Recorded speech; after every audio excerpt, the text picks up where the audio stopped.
தேவனுடைய செயல்ல நீங்க பாத்தீங்கன்னா பொதுவான அவருடைய சித்தம் ஒன்று இருக்குது, அதுக்குள்ள எனக்கான அவருடைய திட்டம் ஒன்று இருக்கு. அப்போஸ்தலர் 2 அதிகாரத்துல அவர்கள் எல்லாரும் பரிசுத்த ஆவியினால நிரப்பப்பட்டார்கள். அவர்கள் ஒவ்வொருவர் மேலும் அக்கினிமயமான நாவுகள் வந்திருக்கிறது.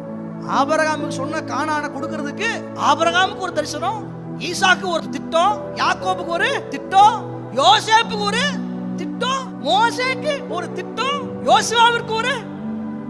இவ்வளோ பேரும் தனித்தனியா செயல்படுறாங்க. இவ்வளோ பேரிலும் செயல்படுகிற கர்த்தர் ஒருவராகவே இருக்கிறார். எல்லாரும்ன்றது காமன், ஆனா ஒவ்வொருவர் மேலும் என்பது ஒரு தனிப்பட்ட மனுஷன் மேல் தேவன் எவ்வளவு அக்கறையாக இருக்கிறார் எனக்குன்னு கர்த்தர் வச்சிருக்கார்.